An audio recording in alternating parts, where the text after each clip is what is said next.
A paz do Senhor, povo lindo de Deus. Para você que é novo por aqui, eu sou a diaconisa Tânia Anjo. Estamos estudando o terceiro trimestre das lições bíblicas da editora CPAD, da classe dos adultos, com o tema Plano de Deus para Israel em meio à infidelidade da nação, as correções e os ensinamentos divinos no período dos reis de Israel. O comentarista é o pastor Clayton Ivan Pomerening. Ele é pregador, professor e conferencista. A lição de hoje é a lição 4. Elias e os profetas de Aserá e Baal. O textuário nos diz assim: Então caiu o fogo do Senhor e consumiu o holocausto, e a lenha, e as pedras, e o pó, e ainda lambeu a água que estava no rego. 1 Reis, capítulo 18, versículo 38. A verdade prática, ela nos diz assim: O Senhor sustenta com sua forte mão todos os que estão dispostos a proclamar a verdade que Ele é o único Deus digno de adoração. A leitura bíblica em classe se encontra em 1 Reis, capítulo 18, versículo do 22 ao 24, versículo 26, 29, 30, 38, 39 e depois 1 Reis, capítulo 19, versículo 8 ao 14. Antes de iniciarmos a nossa aula, para você que é novo por aqui, eu não tenho o hábito de ler a revista, mas nesse trimestre, como algumas igrejas não adotaram a revista da CPAD e algumas igrejas também não conseguiram comprar as revistas, eu estarei lendo a revista e fazendo as considerações a cada subtópico. E também já vou pedir para você, se você não é inscrito, não esqueça, se inscreva nesse canal, curta, comente, compartilhe pelo menos com mais uma pessoa que você estará ajudando esse canal a levar o ensino da palavra de Deus, ok? Então vamos lá. Na introdução da revista diz assim: o profeta Elias é um dos mais relevantes personagens da Bíblia e foi ele que apareceu com Moisés no Monte da Transfiguração, conversando com Jesus. Esse destacado profeta é sem dúvida um modelo de servo perseverante, fiel para todo cristão. Nesta lição, veremos como Elias desafiou corajosamente a idolatria em Israel, como orava de modo simples, mas cheio de confiança, e como, apesar de tudo o que fez, expôs sua humanidade ao cair em desânimo. Então a gente vai ver nessa aula de hoje que o profeta Elias é um dos personagens mais interessantes da Bíblia, que Deus usou durante um momento importante na história de Israel para se opor ao rei Acabe e trazer avivamento à terra. O ministério de Elias marcou o início do fim da adoração a Baal em Israel. Tópico 1, o desafio no Monte Carmelo. Primeiro subtópico, o zelo de Elias o pôs diante de um confronto. Devido à apostasia do povo e à falta de liderança espiritual do rei Acabe e de outros que lhe antecederam, Elias, como alguém que conhece muito bem o Deus que serve, viu-se na condição de lançar um grande desafio diante de todos. Mandou chamar os profetas de Baal e lhes incitou, dizendo: o Deus que responder por fogo será Deus. O profeta foi levado a fazer isso em função da pergunta sem resposta que lançou antes do confronto: até quando cocheareis entre dois pensamentos? Se o Senhor é Deus, seguiu. Se é Baal, seguiu. O povo não tinha resposta para essa pergunta, porque estava em dúvida sobre quem de fato era o verdadeiro Deus. Então você veja aqui, logo nesse primeiro tópico, o desafio lançado por Elias. É incrível que Acabe, como rei, fosse realmente um covarde. Ele recebeu ordem de quem? De Jezabel, e seguia a agenda dela direitinho, mas em seu primeiro encontro com Elias, ele disse: é você, meu perturbador de Israel? Ele culpou Elias pela seca que durou 3 anos. Não havia nada crescendo na terra, e o rei e o servo Obadias estavam procurando grama para manter o gado vivo. Em outras palavras, como havia ocorrido uma seca por tanto tempo e não havia nada crescendo, era tudo culpa de Elias na cabeça de Acabe. Ele não tinha consciência do seu próprio pecado ou da sua própria contribuição quanto ao que estava acontecendo na nação de Israel. Então ele está culpando quem? Elias. O problema de não saber a quem adorar. Esse triste dilema espiritual se faz presente todas as vezes que o povo de Deus se envolve com a idolatria, pois os que adoram ídolos não conseguem enxergar o verdadeiro amor e cuidado divino. Uma vez que, a despeito de terem todas as características de divindade, esses pretensos deuses não passam de ilusão inventada pelo homem. Entretanto, mesmo sendo falsos, esses ídolos exercem muita força e influência sobre o coração do homem, tornando-o tão ignorante quanto eles próprios. Vale destacar que os ídolos não precisam necessariamente ser físicos, pois podem estar camuflados no coração humano a fim de controlarem as decisões e toda a vida de uma pessoa. Jesus nos alertou sobre isso. O povo estava dividido, eles achavam que não havia problema em adorar Deus e também adorar Baal. Então Elias veio e disse que eles não podiam ter pluralismo, eles não podiam adorar os dois, um ou outro. Se Jeová é Deus, adore-o. Se é Baal, Deus dedique-se a ele. Baal era o deus do trovão e também o deus da fertilidade. E Elias dizendo a essas pessoas: olha, nós tivemos uma seca aqui por 3 anos e meio, e Baal é Deus, por que não choveu? Quanto tempo você vai levar para ver que este é um julgamento de Deus sobre a terra e que ele está mostrando que tem poder sobre a chuva e não Baal? É evidente que algo está acontecendo na terra e ele diz: olha, tome uma decisão, é um ou é outro.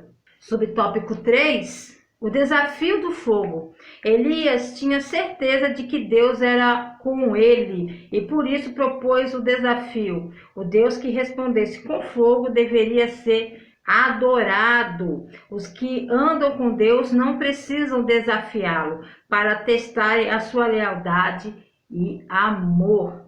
Tais pessoas são tão íntimas de Deus que são impelidas, guiadas, conduzidas em seu coração para aquilo que o Senhor quer fazer. Portanto, não foi vontade de Elias lançar o desafio, mas do próprio Deus para mais uma vez mostrar ao povo de Israel que ele era sempre, foi, sempre será o único Deus verdadeiro a quem deveria servir. Eles não podiam mais ficar em cima do muro.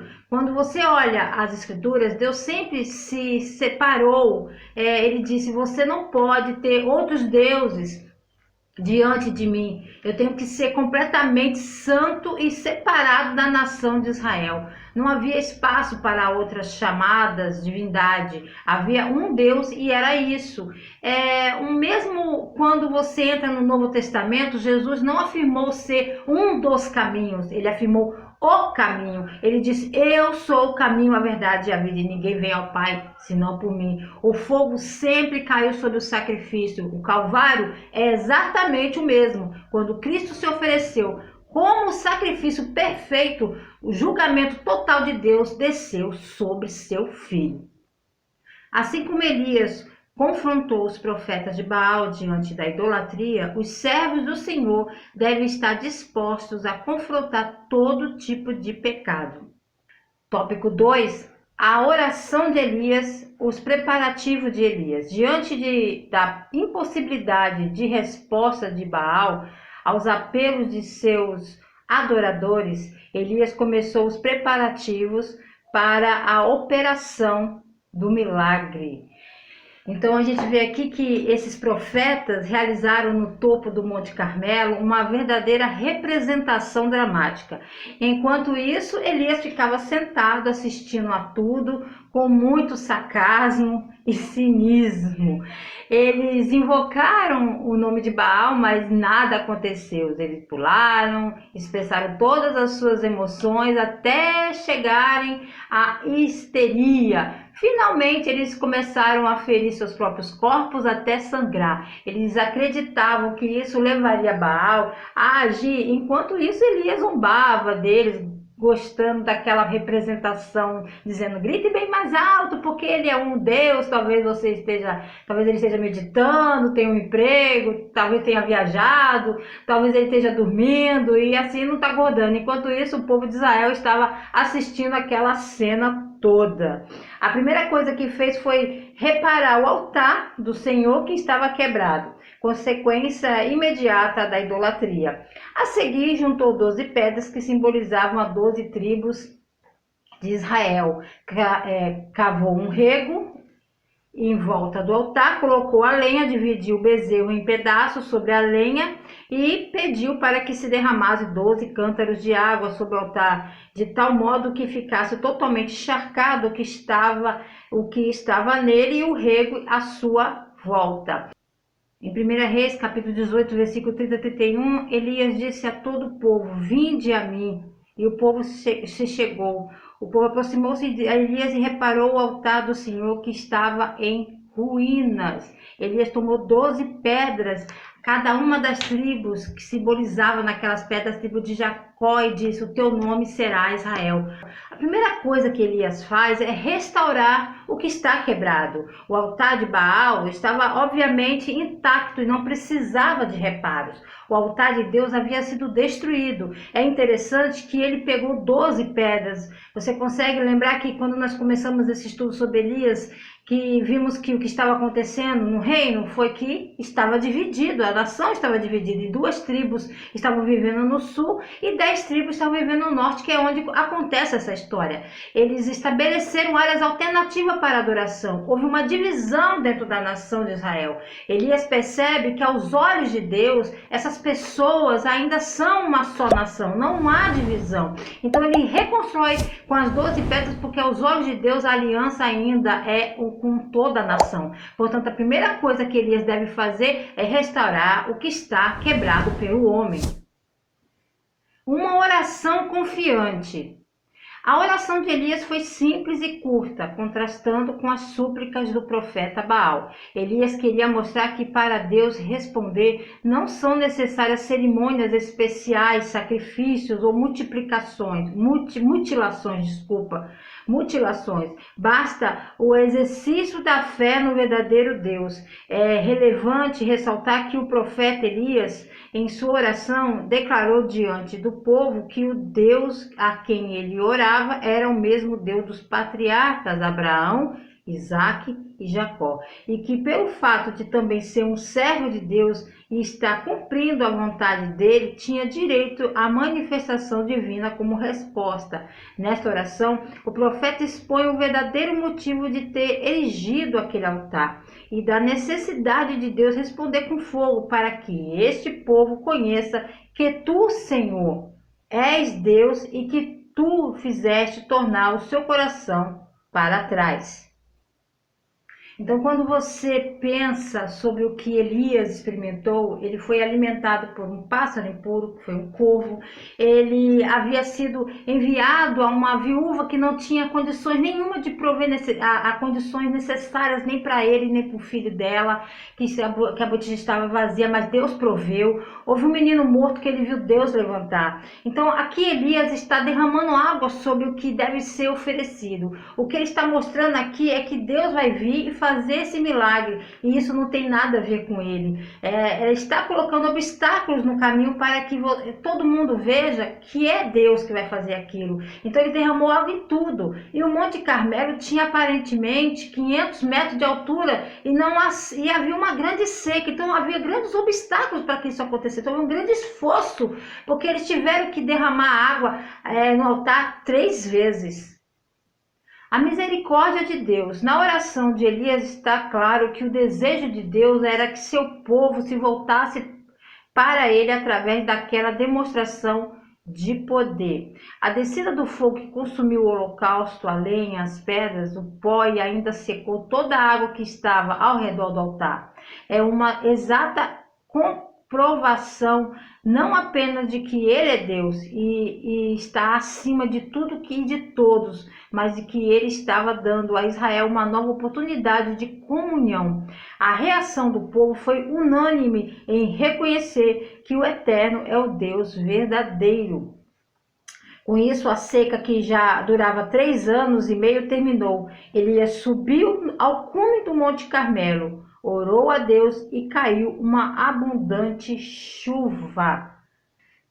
Logo depois que o fogo caiu e os profetas foram mortos, Elias disse a Acabe: sobe, come e bebe, porque está chovendo. Deus vai enviar o que ele prometeu. As pessoas agora se voltaram para ele e a chuva realmente cairá. Então você tem esta imagem de Acabe comendo e bebendo sem nenhuma preocupação real dele sobre o que aconteceu, nenhuma conversão real de volta para Deus. Elias ora imediatamente para que Deus mande a chuva e você vê se curvando no chão. É interessante que a chuva não vem imediatamente, então você tem a imagem da persistência na oração. Elias enviou o seu servo 7 vezes até que realmente viu uma pequena mão, uma pequena mão assim, em forma na nuvem no céu, bem distante, então mostrando que a chuva estava a caminho. Foi essa pequena coisa que o servo viu, mas ele sabia que Deus havia cumprido a sua promessa.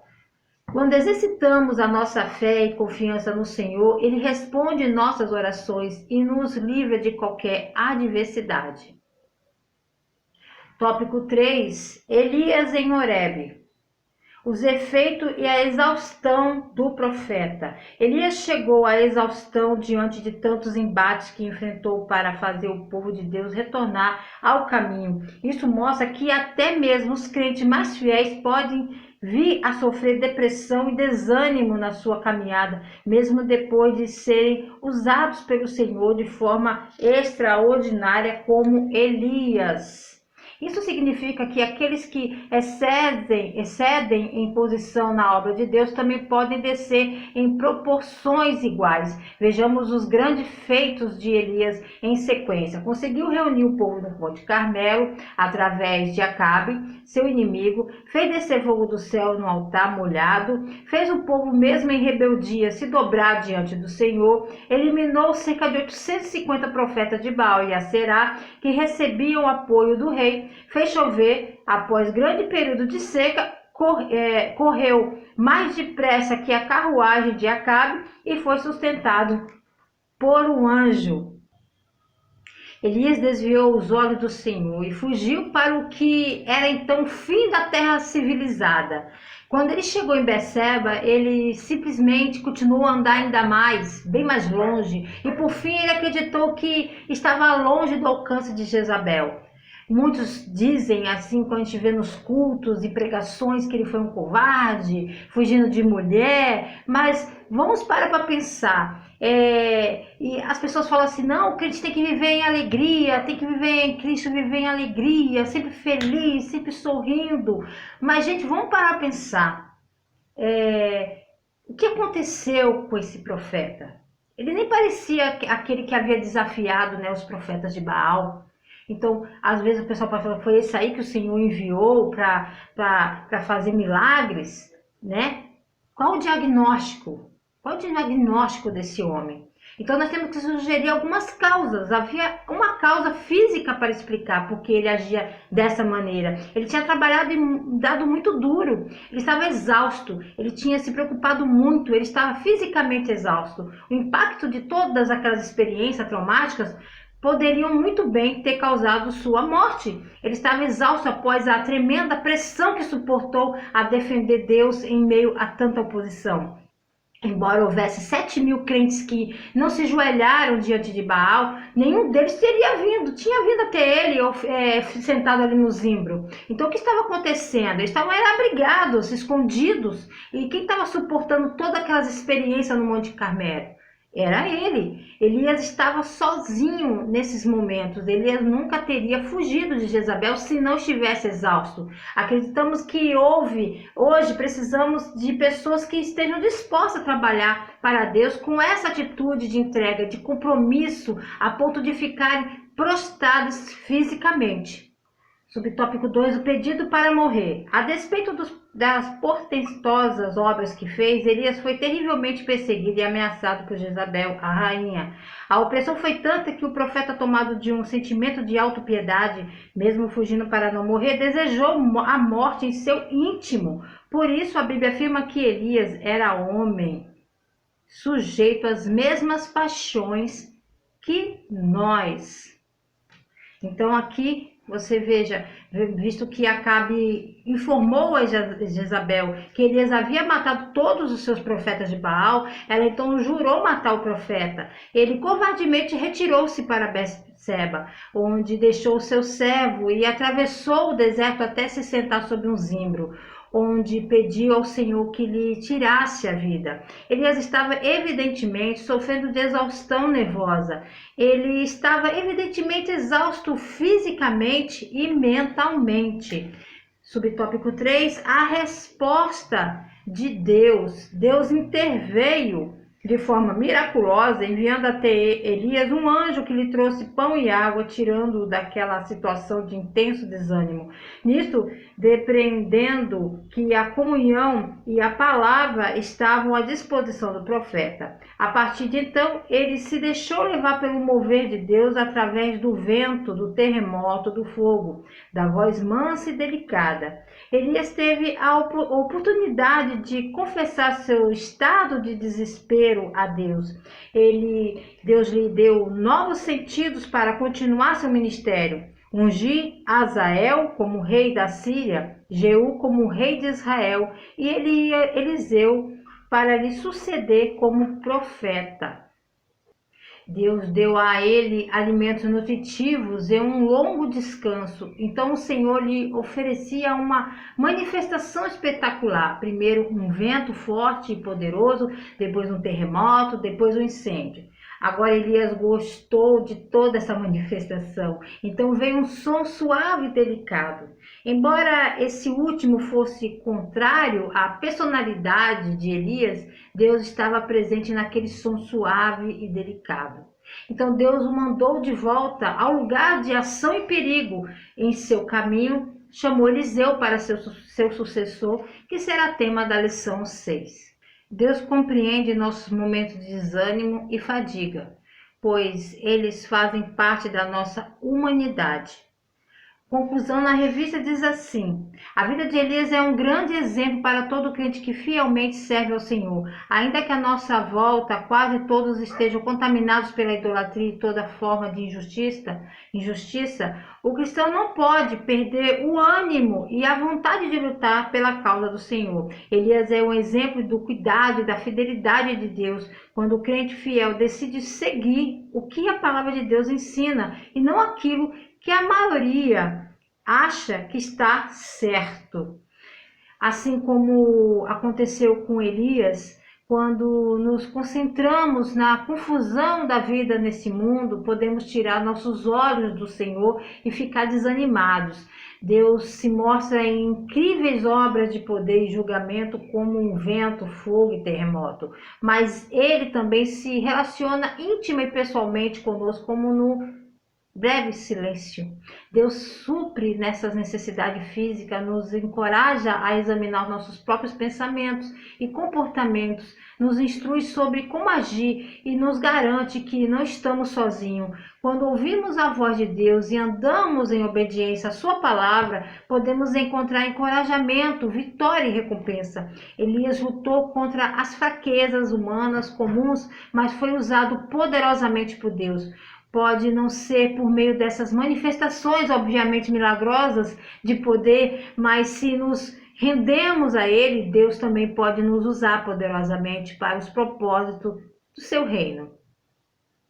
Que Deus abençoe sua casa, sua família, todas as áreas da sua vida, em nome de Jesus. Se o Senhor quiser, se Ele não voltar, estarei de volta aqui a mais um Resumo EBD. A paz do Senhor a todos.